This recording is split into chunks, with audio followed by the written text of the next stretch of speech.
Atenção, torcedor nordestino, para o top de 5 segundos.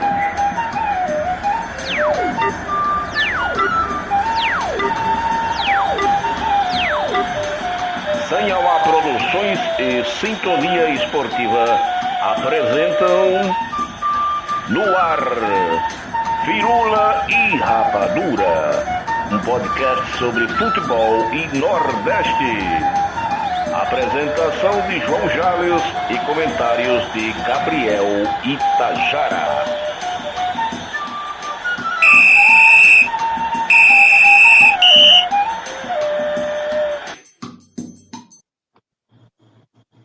Vamos chegando, galera! Saudações nordestinas, bom dia, boa tarde, boa noite para você que nos acompanha aqui com o ouvido coladinho na Sintonia Esportiva, a Sintonia Campeã.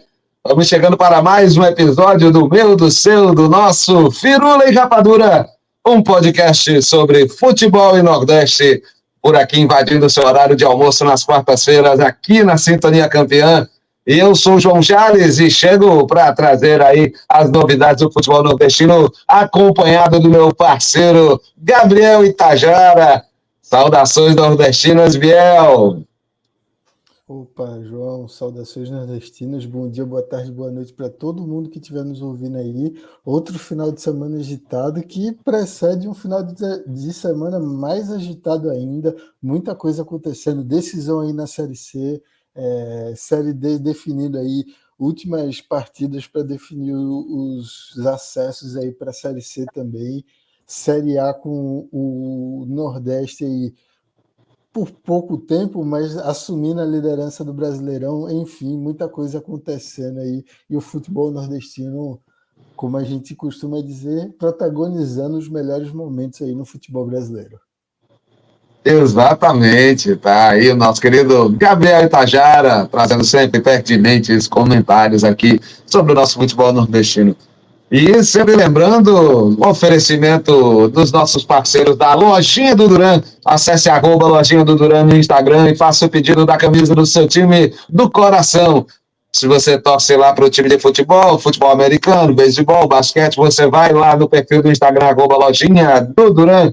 No Instagram, faz o seu pedido da camisa do seu time de coração. Fala que é ouvinte da Sintonia Esportiva, do Firula e Rapadura, você ganha algum mimo por lá. Pode ser um frete, pode ser um desconto, enfim, fica de olho por aí. Manda aquele alô lá na Lojinha do Duran, @Lojinha do Duran, no Instagram. Também, se você quiser aí fortalecer o nosso trabalho aqui na Rádio Sintonia Esportiva, temos o Pix da Rádio Sintonia Esportiva. Anota aí a nossa chave, pixsintoniaesportiva@gmail.com, repetindo, pixsintoniaesportiva@gmail.com. Colabore conosco, fortaleça o trabalho da Rádio Sintonia Campeã de audiência.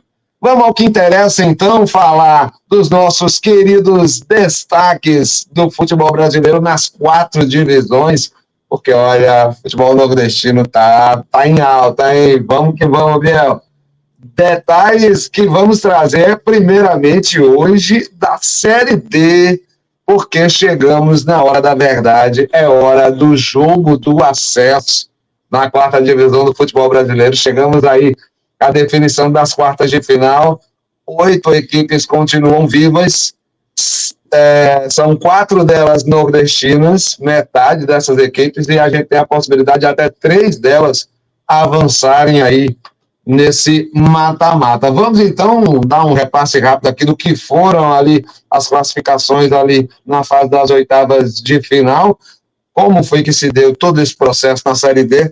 Vamos começar falando do confronto de Retrô e Manauara. O jogo de ida foi 2-0, a volta foi dramática. Manauara venceu, devolveu 2-0 lá na capital amazonense, e aí a decisão foi para os pênaltis, 4-1 para o Retrô.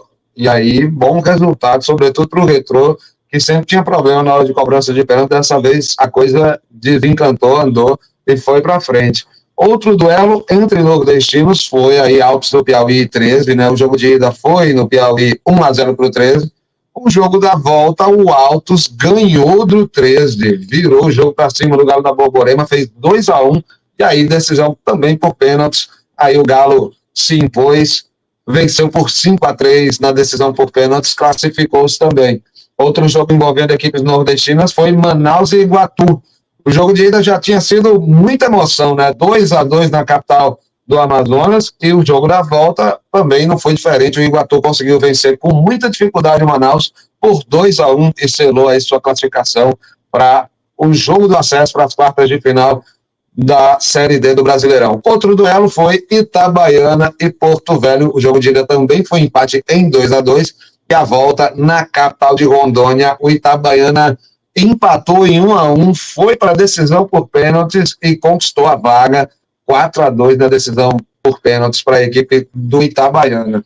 Então, os confrontos que a gente chama de jogo do acesso não é um jogo só, né? São 2 jogos, né?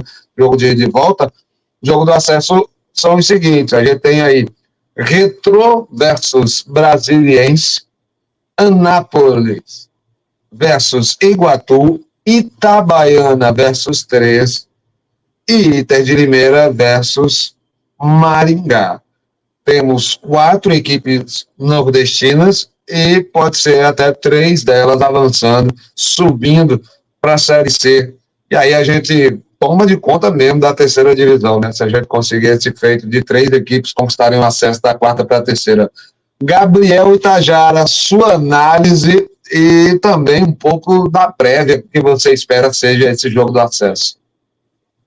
Olha, João, legal ver aí o Retrô passando mais uma fase, chegando na fase decisiva aí. Vai ter um jogo interessantíssimo contra esse Brasiliense que acabou com o Brasil de Pelotas, né? Foi muito bem na fase anterior. Então vai ser o maior desafio do Retrô, vai ser justamente o desafio que vai decidir se a equipe vai ou não para a terceira divisão. Então esse time aí tão calejado nos últimos anos vai ter um jogo à altura desse desafio. Brasiliense e Retrô vai ser um jogo complicado. Itabaiana e 13 é aquilo, né? O jogo dos nordestinos, e a gente fica triste porque uma boa equipe vai cair nessa história, mas a gente sabe aí que pelo menos sabe que um vai subir, e não sei, assim, eu sigo na minha aposta com o 13. O 13 deve ser a equipe aí que vai subir, eu acredito muito, tem um artilheiro da competição, assim, teve dificuldades, né, levou para os pênaltis aí a última rodada, mas o Retrô também, a gente sabe, mata-mata é muito complicado, a Série D nessa fase é muito difícil, ninguém tem vida fácil, por isso que é tão difícil as equipes subir, né? Veja que o América de Natal aí, uma equipe de camisa, o Santa Cruz, quantas vezes aí passou sufoco na Série D, porque é um negócio complicado. Esses mata-matas aí são complicadíssimos e as equipes se igualam muito. Então, o 13, para mim, sai como favorito, assim como o Retrô. Acho que são as 2 equipes aí, os representantes do Nordeste que estão mais próximos aí de voltarem não, né? O Retrô, no caso, estrear numa Série C, o 13 voltar aí a galgar voos mais altos no futebol brasileiro. É isso, então, um pouco dessa análise. No final do programa, vamos palpitar aí os jogos de ida que já acontecem no próximo domingo, essas partidas aí, esses confrontos da Série D do Brasileirão. Muita expectativa realmente do que pode acontecer, porque vale muito esse acesso, hein?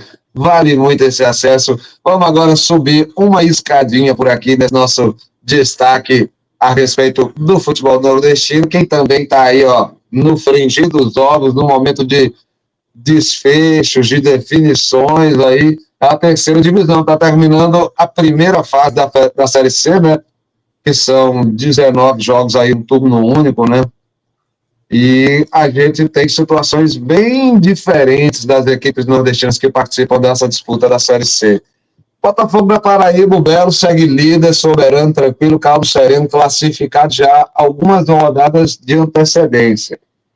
Então, assim, para ele é só cumprir a tabela essa última rodada. Outras equipes já vão viver aí desfechos mais dramáticos. Vamos repassar, então, os resultados envolvendo os times nordestinos da 18ª rodada. Foram os seguintes: o Náutico venceu, goleou Ferroviário 4-1 nos aflitos, bom resultado para o Náutico, colocou de novo o Náutico na disputa para entrar nesse G8, nessa reta final. O Floresta sofreu uma derrota, 3-1 para o Atlético de Minas, em casa, né? O Floresta perdeu para a equipe mineira. O Ipiranga venceu o Sampaio Correia. O Sampaio foi até Erechim, né? No Rio Grande do Sul, enfrentar o Ipiranga e perdeu por 1-0. Complicada a vida da Bolívia querida nesse momento da Série C. Caxias e ABC, lá na Serra Gaúcha, 2-0 Caxias, ABC também situação dramática. Tivemos Confiança 2-0 em cima do São Bernardo, lá em Sergipe, lá em Aracaju, e a Aparecidense perdeu para o CSA, lá em Aparecida de Goiânia, importante vitória do CSA, 1-0, mas eu não sei se ele ainda tem condições aí de conseguir chegar nesse G8, é muito remota essa possibilidade, pelo que a gente vê no contorno ali dessas contas, praticamente impossível. Enfim, nesse momento, depois de 18 rodadas, a gente tem o seguinte posicionamento na tabela de classificação. Botafogo da Paraíba é o líder, tem 38 pontos, Atlético de Minas em segundo com 37, Ferroviária em terceiro com 36, a escadinha. Em quarto lugar, o São Bernardo, tem 32 pontos, um pouco abaixo, Ipiranga 31, Volta Redonda também 31 em sexto, em sétimo Londrina com 26, aí já bem mais abaixo, já é outro pelotão. O Remo fecha o G8 nesse momento, tem 25 pontos. E aí, quem é que vem na sequência? O Náutico, em nono, também com 25 pontos, os mesmos do Remo. Em décimo lugar, o Figueirense com 24 pontos. 11º, o Confiança, tem 22 pontos. Se vencer na última rodada, chega a 25, que também tem Remo e Náutico. Mas tem que olhar saldo de gols, fazer essas contas, é muito improvável. Mas não é impossível. E aí tem também Tombense em 12º, aliás, nessa mesma condição. CSA em 13º com 22 pontos, nessa mesma condição, sabe? E aí, daí para baixo, é a hora do desespero, né? A gente tem Caxias, escapou do rebaixamento em 14º, tem 21 pontos. O Floresta, nesse momento, ainda corre risco, é o 15º, tem 19 pontos. O ABC é o último antes da zona da degola, 16º colocado, também com 19. E aí no Z4, Sampaio Correia abre a zona do rebaixamento, 17º colocado, 16 pontos. Aparecidense, 18º, também tem 16 pontos. Ferroviário já rebaixado, 14 pontos, e São José, o Lanterna, com 10 pontos também já rebaixado. Cara, é complicadíssimo, né, Biel? Mas só o Botafogo da Paraíba realmente se deu bem, se garantiu. O resto da galera nessa última rodada tem muito trabalho para fazer, salvo quem já está aí rebaixado, né? É isso, João. Tá tudo muito embolado ali na parte de baixo, muito difícil para os nordestinos ali principalmente o pessoal aí do Sampaio Corrêa, né? O Ferroviário acabou sacramentando sua queda na partida contra o Náutico, uma partida que foi até protocolar, né? O Ferroviário não teve menor chance contra o Náutico, e aí o Náutico dormiu no G8, mas sabia que ia ser complicado, porque dormiu não, né? O Remo ainda venceu o Londrina justamente no Mangueirão, só que mais tarde na mesma noite. E aí no outro dia foi aí que o jogo decisivo aí do Figueirense e o já rebaixado em último lugar São José, o Figueirense conseguiu sofrer um empate aí no fim da partida, que aí deu a chance do Náutico chegar na última rodada precisando apenas de uma vitória contra o Londrina para conseguir a vaga no G8. A questão o Náutico nunca venceu o Londrina no Estádio do Café, que é onde vai ser essa partida. E a última vitória que o Náutico tem contra o Londrina aí no seu histórico recente vem de 2004, um 5-0. Cook ainda jogava no Náutico. Cook, o goleiro Nilson. o zagueiro Lima, enfim, jogadores históricos aí do futebol pernambucano. Nossa, cara. Faz tempo, hein? Muito tempo, faz muito tempo. E é complicado, assim, a vida do Náutico, assim, chegou nessa última rodada, assim, a gente pensa quantos pontos bobos, assim, que o Náutico perdeu no meio do caminho, né? Acho que o mais recente aí contra o CSA, que estava vencendo até o fim do jogo, e aí o goleiro faz uma falha, sofre o gol no final, e aí o Náutico deixa de ganhar 3 pontos, que nesse momento deixaria o Náutico numa situação muito, muito mais confortável, e estaria justamente no G8, com alguma tranquilidade para a última rodada enfrentar o Londrina, que vem num momento ruim. São 4 partidas sem vencer, são também sem marcar gols. O time do Londrina não vem marcando gols. E assim, se a campanha do Náutico como visitante não anima, né? É apenas a 12ª campanha como visitante, a campanha do Londrina é apenas a 13ª como mandante. Então o Náutico é melhor como visitante do que o Londrina como mandante. Então, se o torcedor quiser se apegar a alguma coisa, se apegue nisso daí, que o Náutico vai buscar aí quebrar esse tabu no Estádio do Café. Os torcedores já estão chamando aí de o milagre do café. Já tem bicho gordo aí, mais de R$ 400 mil prometido para o elenco, se conseguir aí. Isso aí é o maior bicho da história do Náutico, sem contar finais e jogo de acesso. Então, é o quanto está levando a sério essa partida aí, todo o entorno do Náutico, né?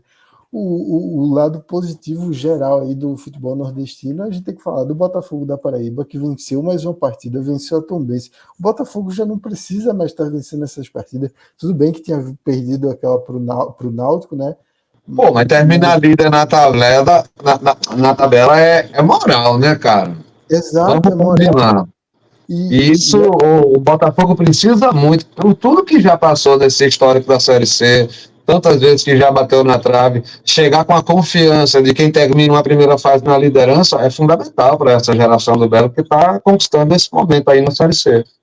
Exato, eu tenho que depois buscar isso, mas eu acredito que o Botafogo está buscando uma das melhores campanhas de primeira fase de Série C desde que tem esse formato. Eu acho que o Botafogo deve estar nisso daí, tá buscando isso aí, porque está indo muito bem e eu tá demonstrando isso. Essa partida contra o Tombense demonstrou isso, assim, que é uma equipe que vai ir para a última rodada buscando trazer o melhor desempenho possível, trazer o melhor, assim, vamos fazer o melhor que a gente conseguir aqui. E, de preferência, acabar na liderança aí, se conseguir, bom, vantagem, vai ter mais partidas aí, vai ter decisões em casa no restante da segunda fase, então acredito muito aí que o Botafogo tá buscando esse momento aí de glória. É uma equipe que tá mostrando força, vai chegar para uma segunda fase com favoritismo legal aí. Precisa reforçar a defesa. Acho que esse aí é um ponto muito, muito certo, assim. Nesse momento, acho que do mesmo jeito que o Náutico precisava reforçar um goleiro, reforçou aí para 2 rodadas, e essas 2 rodadas podem virar a segunda fase inteira. Eu acho que o Botafogo agora pode olhar aí já para esses últimos dias, buscar um zagueiro aí na Série D, que acabou esses vários times eliminados, algum jogador que presta aí, a gente tem que achar para dar uma garantia, porque está complicado a vida. Acho que é o ponto fraco aí, tanto do Botafogo quanto do Náutico, são as equipes aí que estão buscando esse lugar aí na segunda fase. Eu acho que a defesa é o lugar que tem que reforçar essas duas equipes. É isso, então. A galera tem que anotar aí as dicas do Biel, que é importante, né? Pensar só no ataque, é importante também pensar aí na defesa. Tá aí o recado de quem está acompanhando O essa ataque tá história também do bombando, Náutico. né? O Botafogo tem o jogo que tá fazendo gol todo jogo. O Náutico, o Paulo Sérgio, é o artilheiro isolado agora da Série C, com 10 gols, marcou contra o Ferroviário. Então, o ataque desses dois times estão funcionando. Agora é aquela coisa, né? pro lado do Náutico, tem que melhorar a defesa porque o time é instável, e pro lado do Botafogo é porque não dá para se garantir que o ataque vai fazer 2, 3 gols toda a partida, né? Então tem que dar uma ajustada aí na defesa, essas duas equipes aí, para a segunda fase da Série C, que é onde o bicho pega. Esse campeonato zera tudo. Cara, o quadrangular do acesso realmente a parada vira a chave, reseta tudo e recomeça o drama. A briga para dois conseguirem ali a vaga e dois ficarem só na saudade. Vamos falar então de Série B, de Série A, vamos subir um pouco mais, aí vamos começar pela Série B, porque ninguém teve um bom desfecho na última rodada da Série B, né? A gente já tinha falado, inclusive, do resultado da equipe do esporte, né? Na semana passada, porque ela entrou em campo antes de todo mundo, né? Se eu não me engano, a gente falou disso no Sintonia Brasil, aqui na programação da Sintonia Esportiva. Agora a gente reforça esse recado também aqui no Firula. O Sport perdeu, né, na sexta-feira para o Vila Nova por 2-0, né?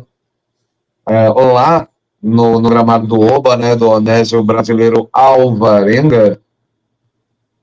E se complicou, né? Perdeu uma posição aí, ficou mais longe do G4.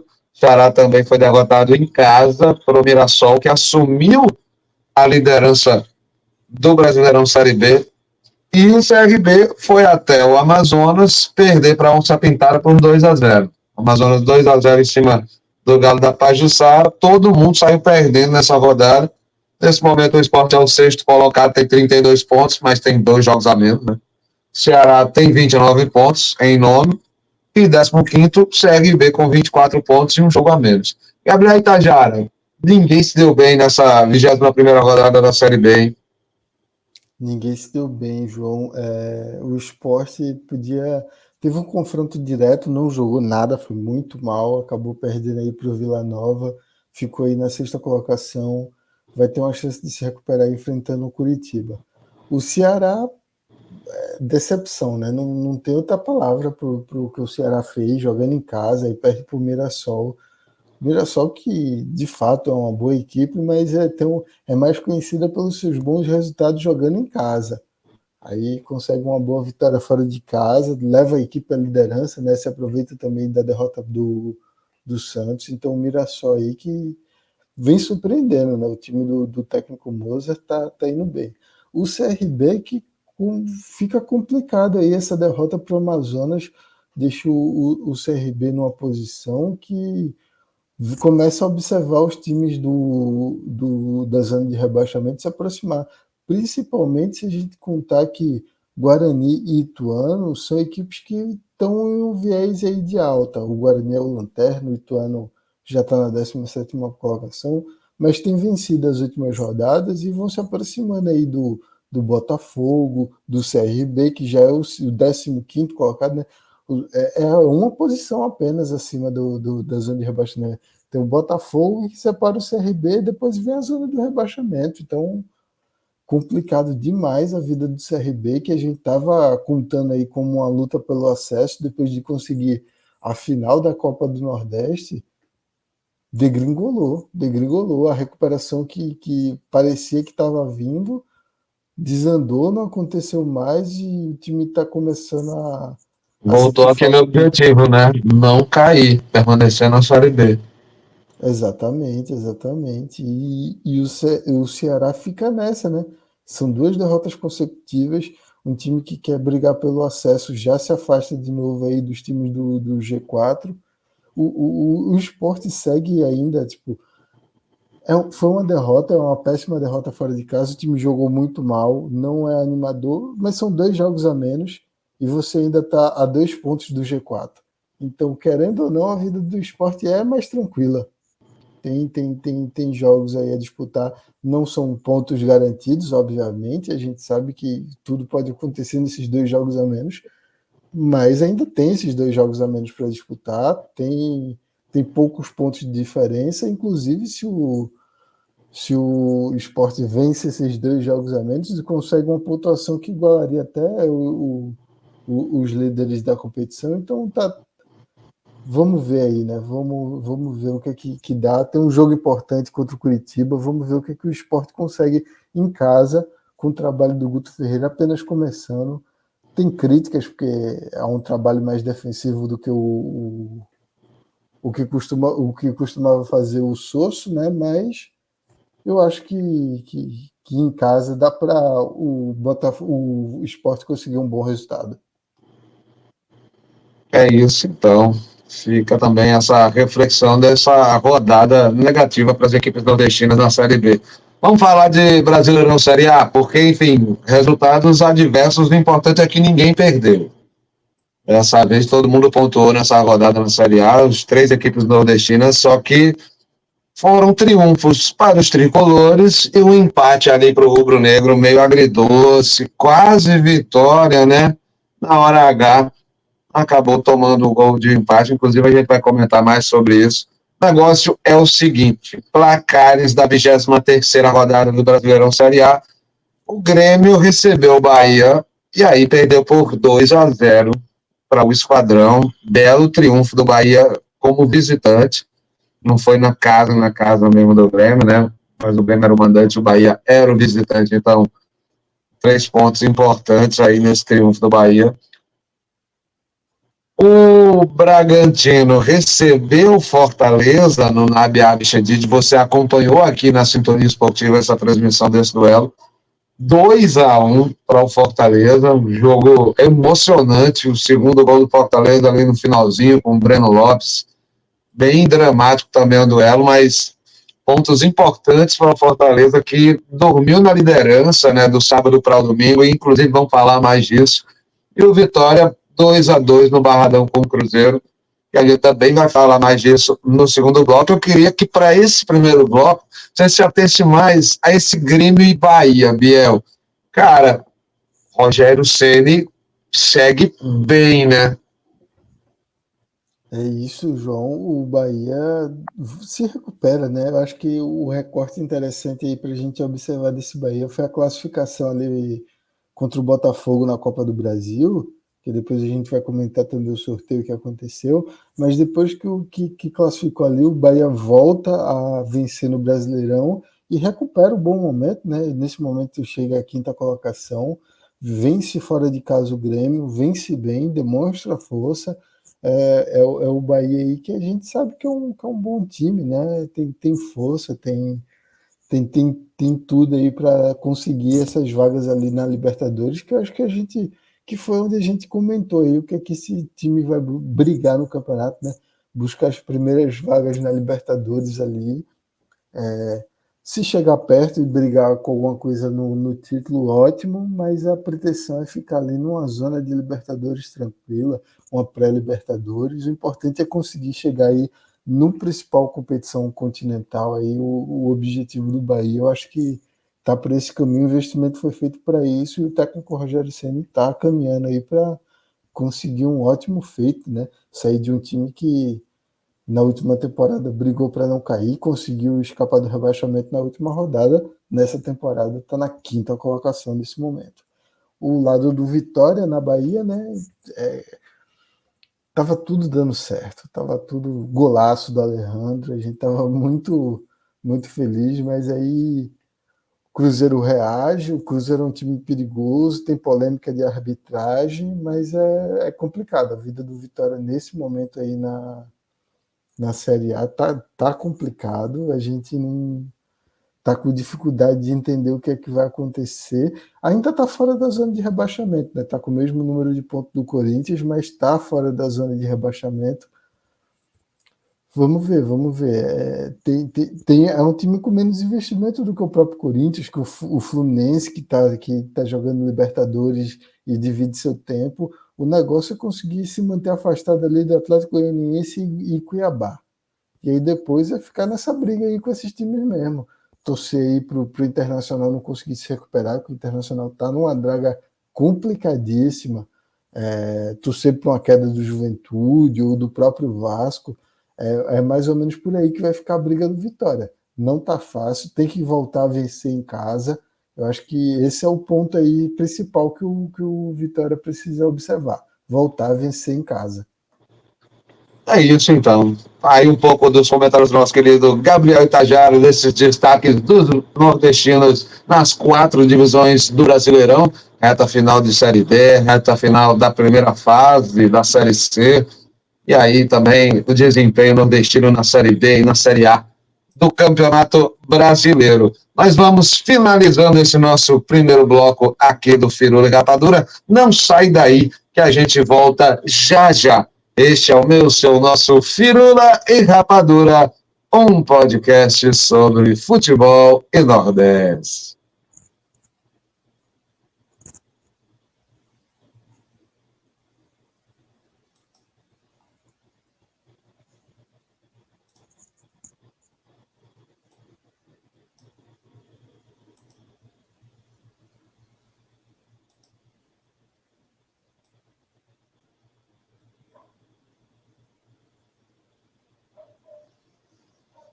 Voltamos para o segundo bloco do meu, do seu, do nosso Firula e Rapadura. Eu sou João Jales e estou aqui com meu parceiro Gabriel Itajara. Aproveitar para mandar um abraço para a galera também que retransmite o conteúdo aqui da Sintonia Esportiva, nas rádios parceiras, canais de streaming parceiros. Um abraço para a galera da Rádio Brasil Esportes, da Rádio Carioca Futebol, Rádio CBR, Antenada Net, Rádio Frequência Executiva, Web Rádio Princesa do Oeste, Rádio Camarapi, Rádio Belém Fox, Rádio Brasil Amazon, Canal Cidade, Futebol na Canela, Hora Esportiva, Rádio TV Torre Norte, Caminho do Gol, Edpira, Blue Esportes, Tubo Esporte e Web Rádio de volta ao passado. Todo mundo retransmitindo o conteúdo da Sintonia na parceria campeã. Segundo bloco por aqui no Firula e Rapadura é a hora da meiuca, a hora da intermediária. A gente traz os assuntos dentro e fora das 4 linhas também, não só os placares e análises dos jogos. Meu parceiro Gabriel Itajara, o primeiro assunto é o seguinte: sorteio das quartas de final rolou nessa terça-feira. Já sabemos quem é o adversário da única equipe nordestina ainda disputando a competição, e é o Bahia. Deu Bahia e Flamengo. Biel Itajara. E aí, meu irmão, traga aí mais detalhes, jogo de ida, jogo de volta, as datas, você acompanhou tudo isso por aí e também sua perspectiva, porque, olha, com esse Flamengo que a gente está vendo com vários desfalques importantes aí, sem um Pedro, sem um Gabigol, sem uma Arrascaeta, só mais Bahia, viu, dependendo da data. E aí? Olha, João, é complicado, assim, eu acho difícil a gente fazer prognóstico antes daí das datas, né, porque nesse momento, assim, o que a gente comenta é que é o pior adversário possível para o Bahia, no melhor momento possível para o Bahia enfrentar esse adversário, porque está enfrentando as lesões do Pedro, está enfrentando a lesão do Gabigol, tem mais jogadores ali lesionados com dificuldades. O Everton Cebolinha, né, vai perder o resto da temporada.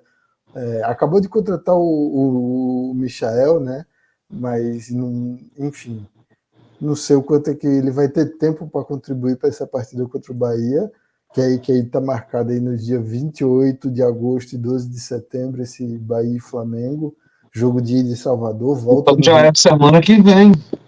Exatamente. O jogo é exatamente quarta-feira da semana que vem.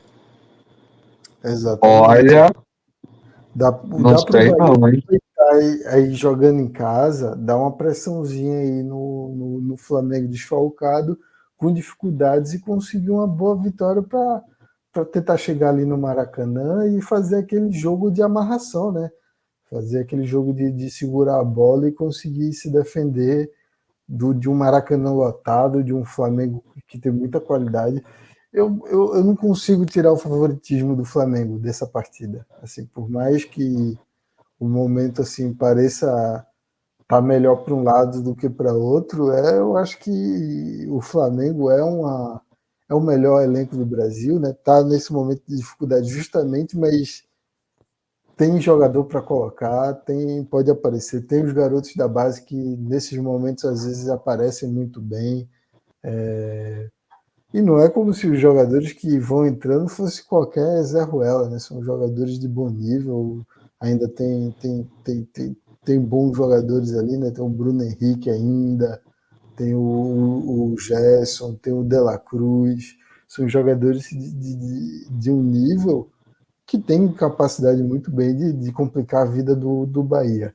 Então eu Mas não acho. olha, me permita, você tem um Jean Lucas, você tem um Cauli, você tem um Everton Ribeiro, que olha, eu diria que algumas viúvas do Flamengo ainda choram a saída do Everton Ribeiro, assim, foi meio prematura, os caras acham que ele podia ter jogado essa temporada ainda no Flamengo, não precisava ter saído no conjunto da obra, assim, ficaram meio ressabiados com a saída dele, mas, cara, eu acho que hoje o Bahia tem um elenco extremamente competitivo para bater de frente com esse Flamengo, ainda mais esse Flamengo com tantos lesionados de destaque.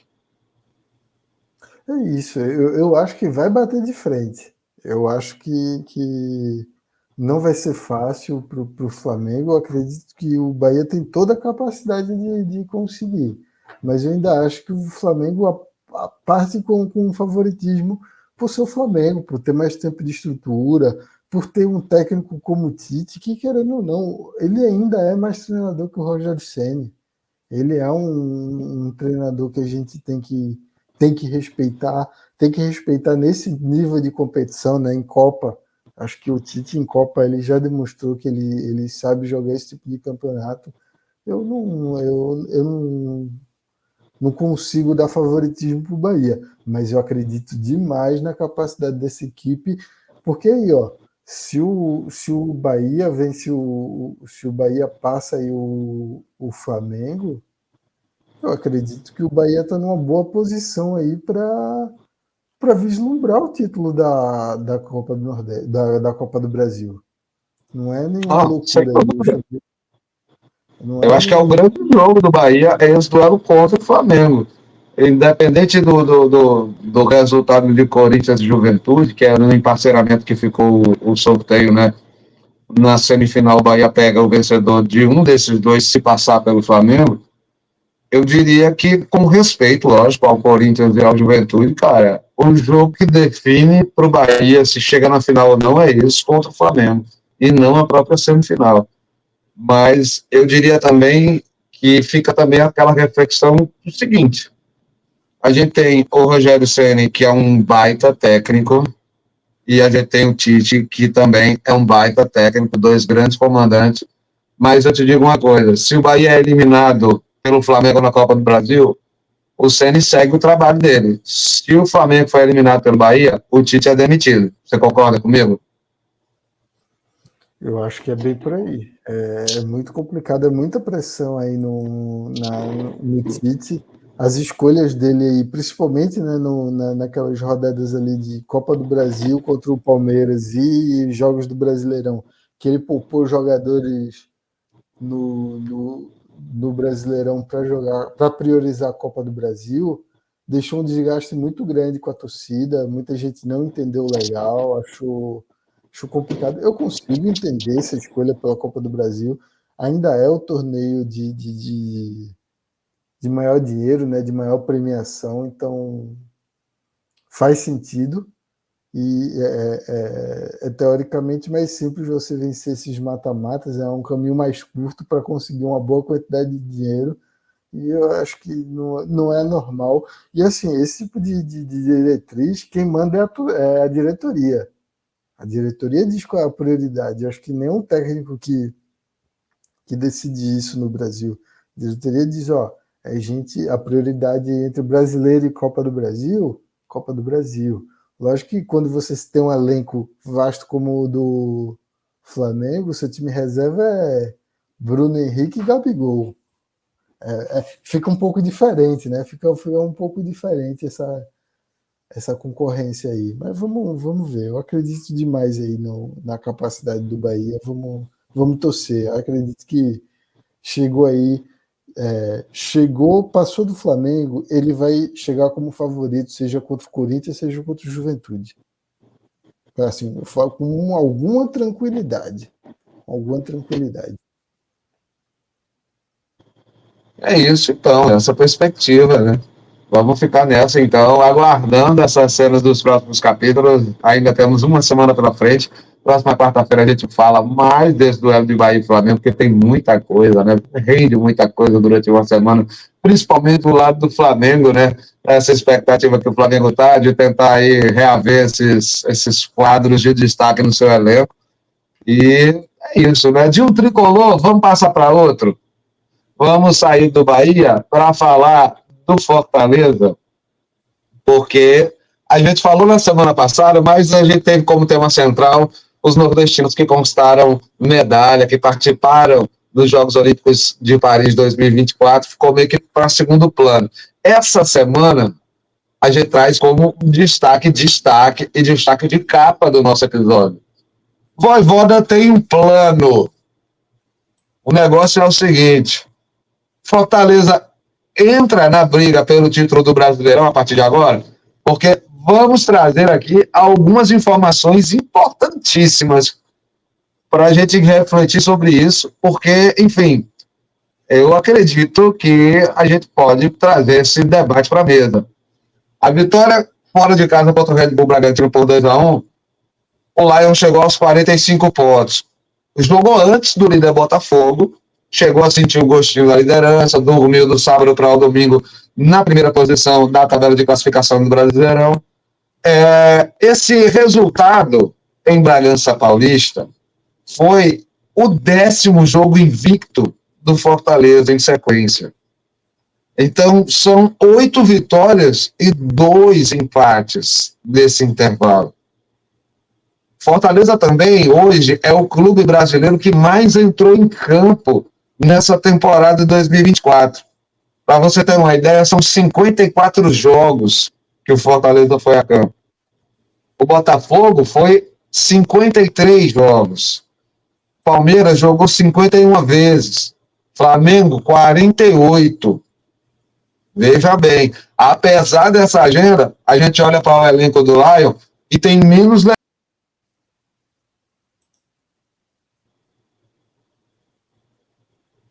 Opa, Caio voltou aí. Entende?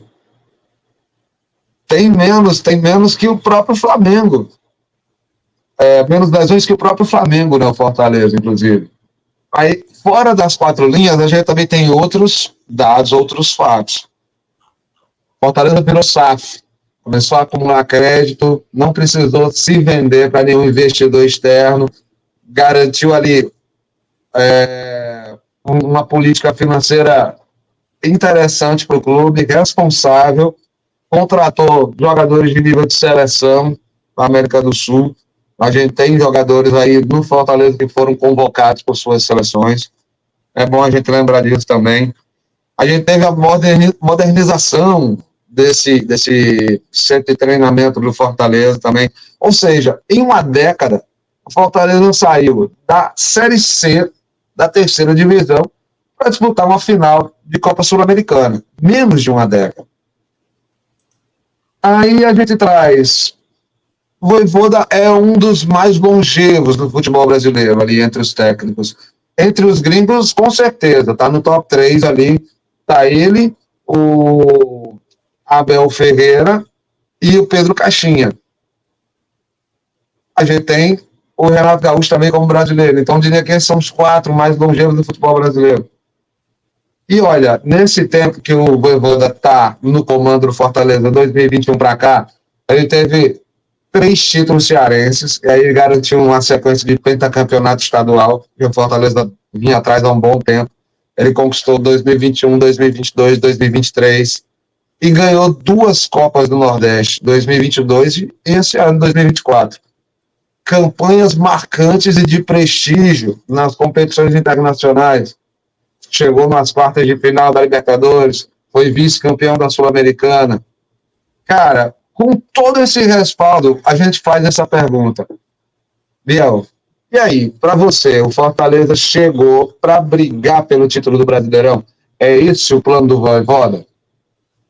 Olha, João, tudo indica que sim. Eu acho que não existe teto aí para essa campanha do Fortaleza. Está demonstrando, tá. Na semana passada foi o que eu comentei quando eu apostei numa vitória aí do Fortaleza. O time está no melhor momento do campeonato. Assim, dos 3 primeiros colocados, ninguém faz uma campanha dos últimos 5 jogos que o Fortaleza faz. São 4 vitórias consecutivas na competição. O Botafogo não tem isso, é o líder do campeonato. O Palmeiras não tem, atual campeão, não tem isso.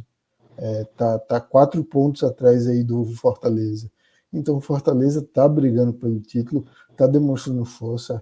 A gente tá conseguindo ver aí, rodada após rodada, que o elenco roda e roda bem, joga nessa partida aí contra o Red Bull Bragantino. O Breno Lopes sai do banco, marca um gol. O Moisés estava titular, Iago Pikachu de titular. Aí sai, entra o Kevin Andrade, que a gente já falou, é jogador de seleção aí, participa de competições internacionais. O Machuca vem da Argentina. Então, jogadores que não são de seleções como o Pochettino, que a gente. Ele não é, mas ele é um jogador de alto nível que no futebol brasileiro está demonstrando uma capacidade incrível. É um dos melhores jogadores do futebol brasileiro nesse momento. Lucero é um dos melhores centroavantes do futebol brasileiro nesse momento.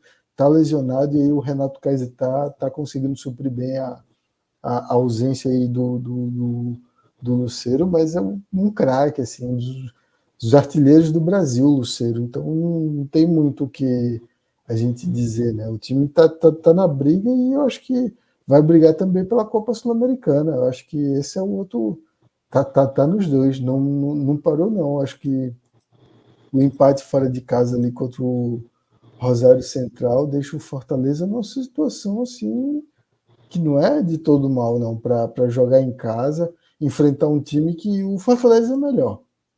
Para mim, o que eu vi desse Rosário Central, acredito que o Fortaleza é melhor.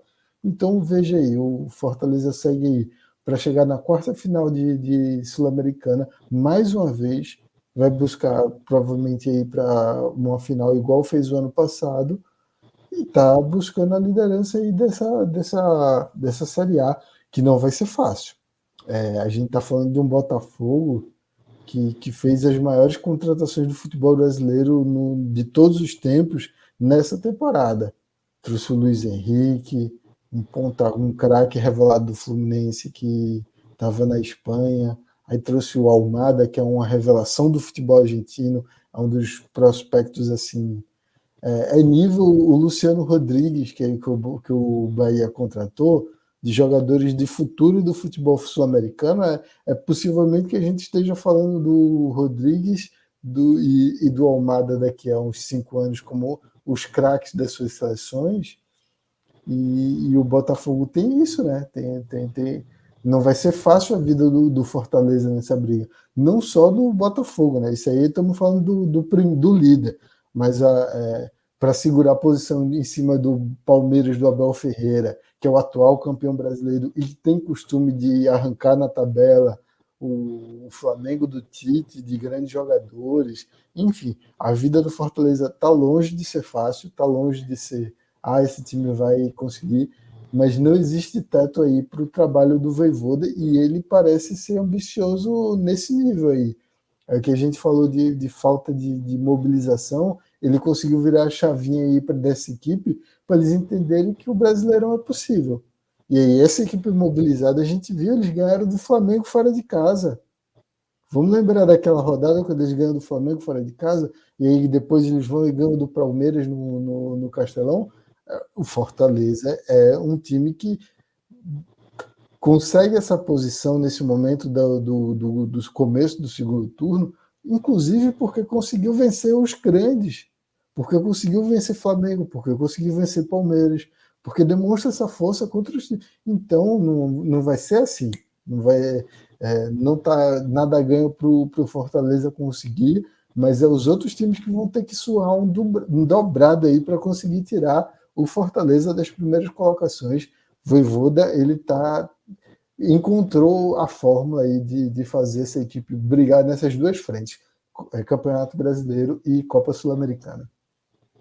eu estava comentando também com a galera aqui nos ambientes da Sintonia Esportiva e colocando uma estimativa do seguinte: dá para a gente falar com mais segurança sobre essa questão do Fortaleza estar realmente no páreo pelo título ou não nos próximos 5, 6 jogos, sabe? Quando chegar ali a reta final, 29ª, 30ª rodada, você olha para a posição do Fortaleza e aí diz, ó, se o Fortaleza ainda tiver no G4 e ele não tiver 4 pontos de diferença, mais de 4 pontos de diferença, para mim ele tá no páreo. Eu disse isso para a galera, ó, vamos esperar chegar na 30ª rodada, se o Fortaleza chegar na 30ª rodada dentro do G4 e menos de 4 pontos de desvantagem para o líder, ele ainda está no páreo. Isso se ele não for o líder na 30ª rodada. Porque a gente está vendo esse Fortaleza como ele está trabalhando. E é muito importante a gente observar essas duas equipes, o Fortaleza no Brasileirão e o Bahia na Copa do Brasil. Porque, enfim, Bahia trouxe esse reforço caríssimo, a contratação mais cara da história do futebol nordestino, e a gente tem esse Fortaleza super bem organizado, que já virou ali presença cativa na Copa Sul-Americana, quando consegue algo mais já chega também na Libertadores, então eu, para mim, vejo uma temporada muito positiva para as duas equipes e finquei bandeira ali, ó. 30ª rodada, eu digo para vocês, para mim, se o Fortaleza é ou não candidato ao título de fato. Mas, a partir de agora, eu já digo, abram o olho, porque Voivoda tem um plano. É isso, o Voivoda tem um plano. Vamos falar, então, de um próximo assunto. Agora é o rubro-negro baiano, é o Vitória, que ficou na bronca aí na última rodada, cara. Olha, eu vou mentir, não. Eu faço coro com o presidente, viu? Porque ele criticou a arbitragem no duelo contra o Cruzeiro. O time do Vitória vencia por 2-1, e aí o Cruzeiro conseguiu o gol de empate no finalzinho da partida, num lance que teve bastante polêmica, intervenção do VAR e tudo mais, a galera comentou. Para mim, a bola do Matheus Henrique, ele dominou com a mão, e aí a jogada que originou o gol de empate no Cruzeiro nasceu desse lance. Aí, para mim, engafaram o Vitória. A galera que estava comigo na transmissão aqui na Sintonia Esportiva achou que não foi para tanto. Eu respeitei, logicamente, a gente não ia entrar na treta no meio da transmissão ao vivo, mas divergimos ali quanto à situação. Para mim, no final do jogo, garfaram o Vitória. O presidente do Vitória criticou na coletiva. E você, Biel, o que é que você acha? Você que acompanhou também esse duelo Vitória e Cruzeiro na segunda-feira, encerrou a 23ª rodada, 2-2 no placar, e esse gol de empate do Cruzeiro meio polêmico aí na origem da jogada, né?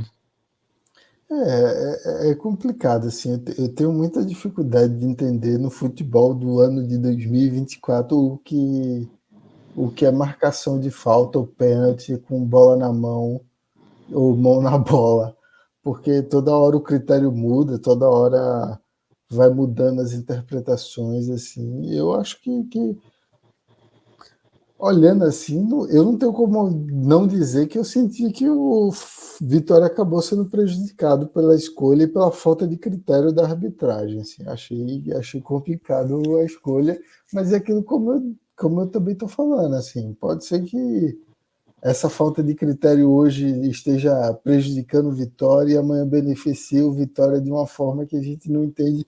Não é porque é com Vitória, é porque tá difícil. A arbitragem brasileira, vamos lá, 2024, acho que quantos anos já que a gente fala de arbitragem brasileira? Olha, você falou em ano, o Marcelo de Lima Henrique, que foi o cara que apitou Vitória e Cruzeiro, aliás, é o árbitro mais experiente do Brasileirão. É o cara mais velho aí, com apito na boca nessa temporada 2024. É isso, e aí a gente se pergunta, isso é um bom ou um mau sinal para a arbitragem brasileira? O que isso significa para a arbitragem Aí você me brasileira? pegou.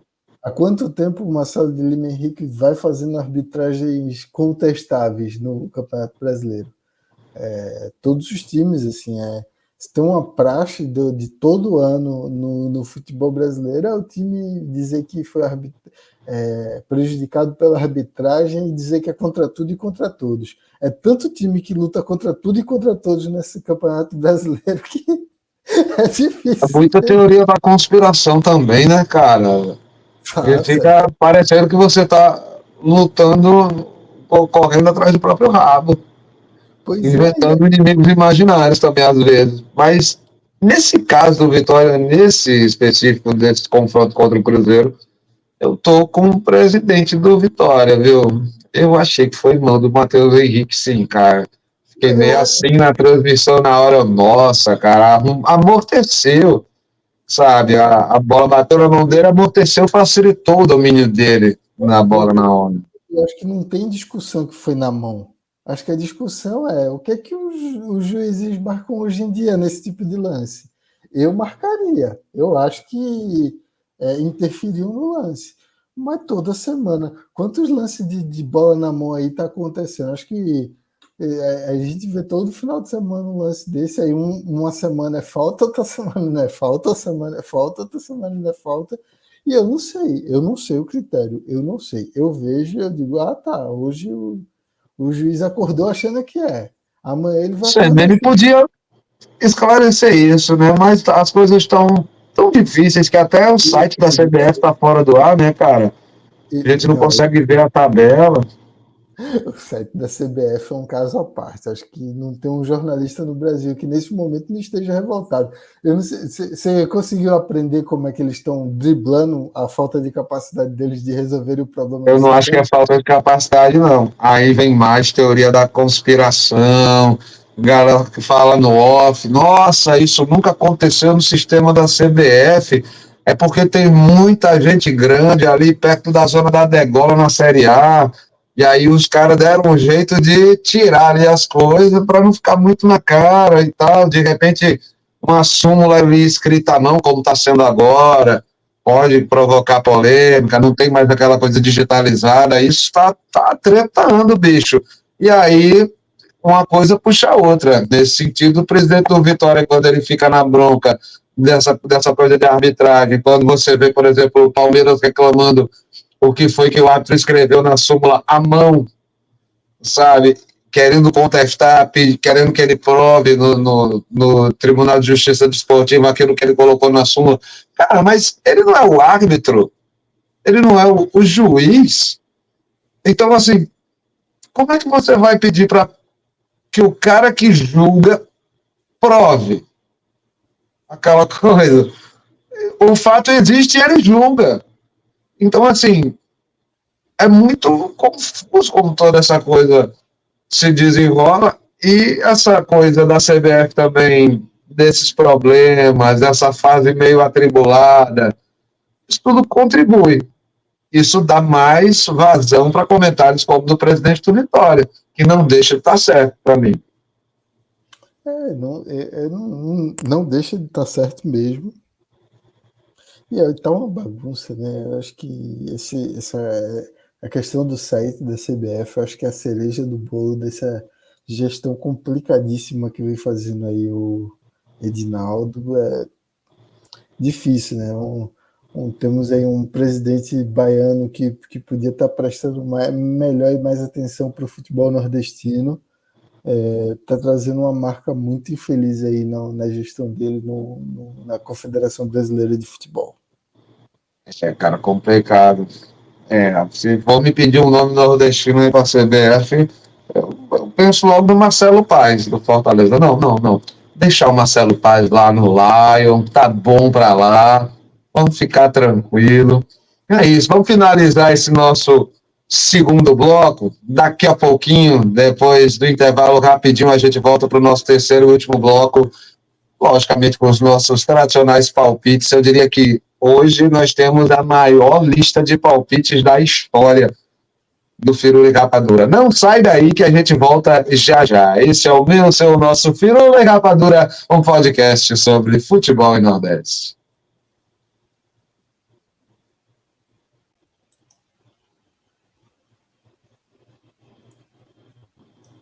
Voltamos com o terceiro e último bloco do meu, do seu, do nosso Firula e Rapadura, um podcast sobre futebol e Nordeste. Eu sou o João Jales e aqui nos comentários conto com meu parceiro Gabriel Itajara. Terceiro bloco já de lei, né? A hora que a gente traz aqui os nossos palpites da semana, a nossa listinha aqui com jogos envolvendo equipes nordestinas. Importantíssimo aí, tá grande, hein? Tá grande a dessa semana. Tem 1, 2, 3, 4, 5, 6, 7, 8, 9, 10, 12 jogos, cara. É muito nordestino em evidência essa semana, né? Gostei, gostamos. Vamos começar pelo duelo dessa quarta-feira à noite. Você também confere aqui na Sintonia Esportiva a transmissão ao vivo. Fortaleza e Rosário Central, às 19 horas, aqui na Sintonia Esportiva. Palpite para esse jogo, Fortaleza e Rosário Central, pela Copa Sul-Americana. Fala comigo, Biel. Fortaleza.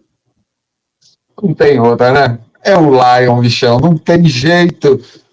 Vai se classificar e passar de fase. Estou contigo também. Faço coro. Próximo duelo de nordestinos na Série B. CRB e Ceará, lá em Alagoas, esse confronto. E aí, Biel? Esse é mais difícil, mas eu vou apostar aí numa vitória do Ceará, complicando a vida do CRB. Rapaz, eu diria que vai ser daquele jeito do primeiro turno. Empate, aquele jogo que nem sobe nem desce, nem fede nem cheira, é igual a flor de macaxeira. Para mim, o resultado do CRB e Ceará vai dar empate.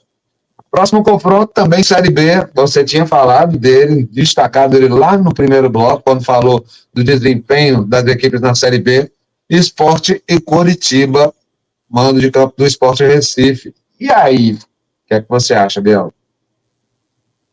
Essa daí eu acho que vai dar Sport. Recuperação.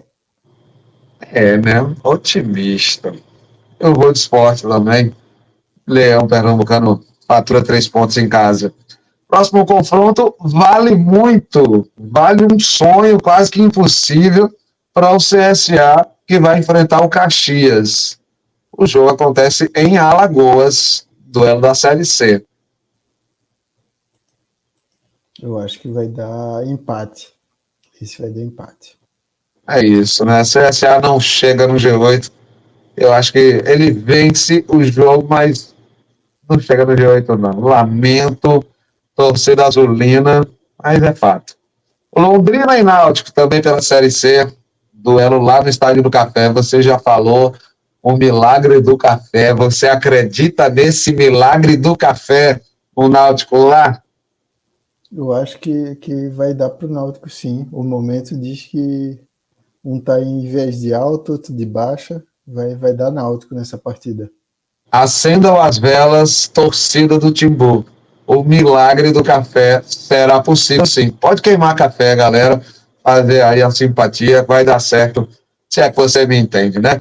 Próximo duelo, ABC e Aparecidense. Esse duelo também vale muito para ABC, né? Precisa vencer em casa, lá no Frasqueirão, esse confronto, para espantar de vez esse fantasma do rebaixamento e vai pegar uma Aparecidense que também está periclitante ali.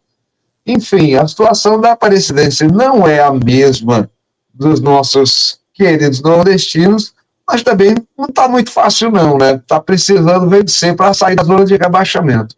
E aí, Biel? Exato, o Aparecidense pode inclusive vencer e cair mesmo assim, então não tá fácil, mas eu acho que ela vai perder e vai cair, então acho que vai dar ABC. Tô contigo, hein? Vai dar elefante, ABC vence a Aparecidense nessa 19ª rodada da Série C. Outro duelo de Série C, cara, momentos tensos. São Bernardo e Floresta. O jogo acontece no interior paulista. Vale muito para a equipe cearense para espantar de vez aí esse risco de queda, que ainda tem um pouco, mas enfim, Floresta já fez uma bela campanha por si só de recuperação, né? Mas nessa última rodada ainda precisa desse último trabalho aí, hein, Bel?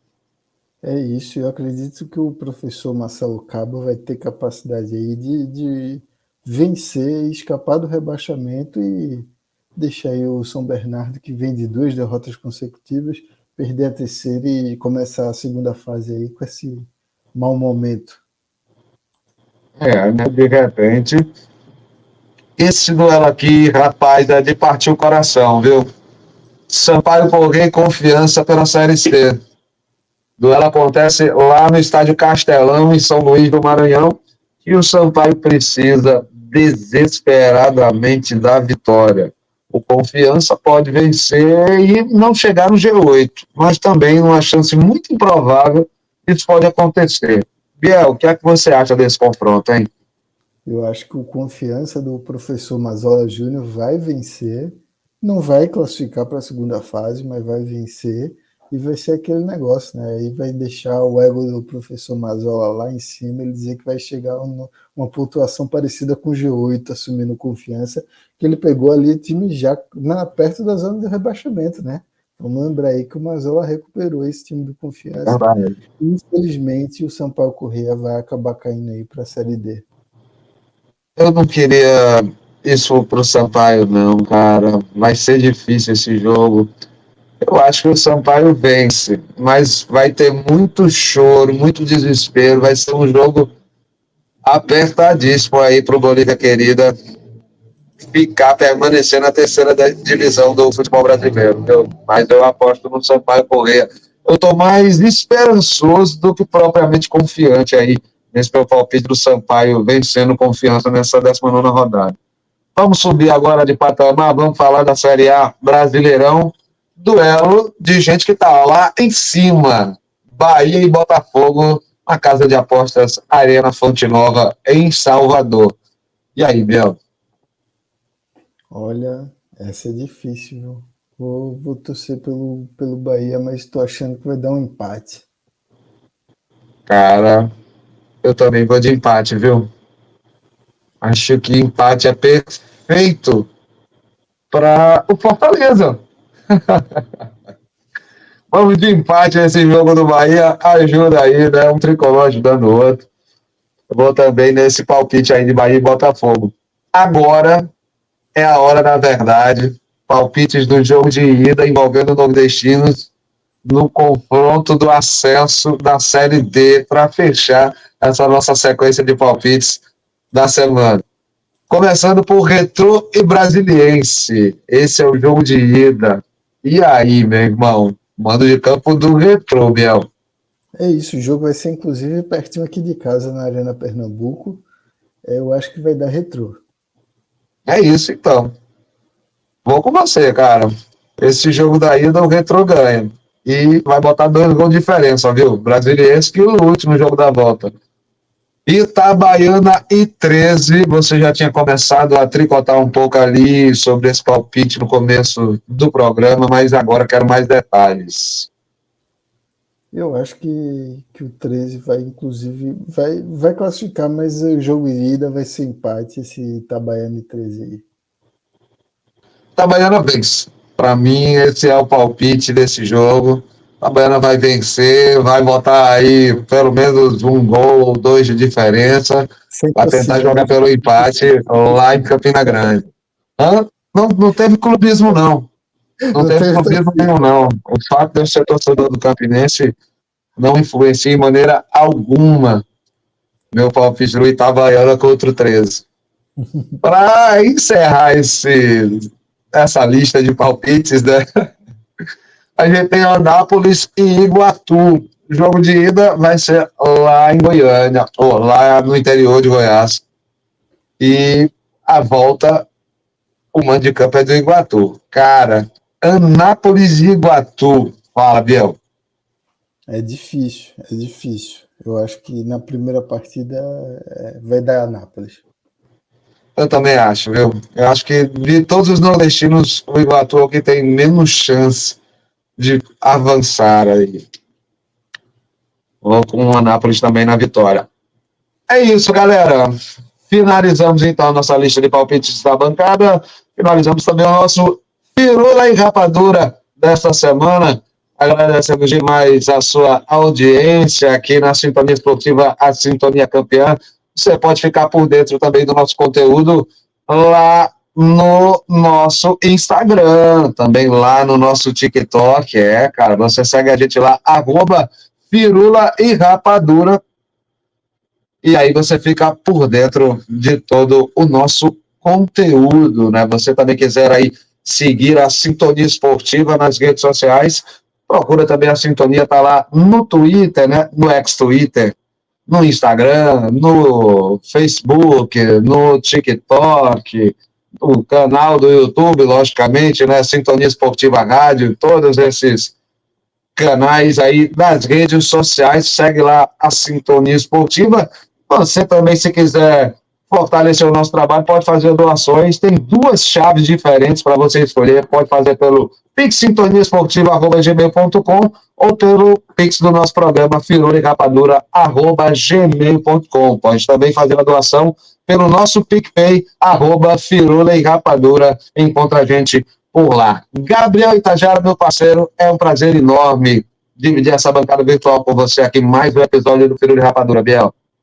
Prazer todo meu, João. Valeu, amigos. Mais uma semana intensa aí, mas semana que vem vai estar melhor ainda. Vai ter decisão aí na Série D, vai ter encaminhamento aí da Série C.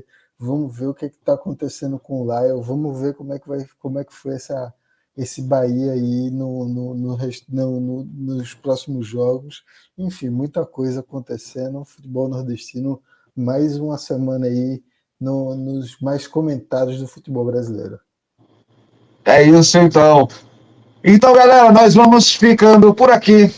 A gente se encontra na semana que vem. Valeu, valeu e tchau, tchau. Este é o Firula e Rapadura, um podcast sobre futebol e Nordeste.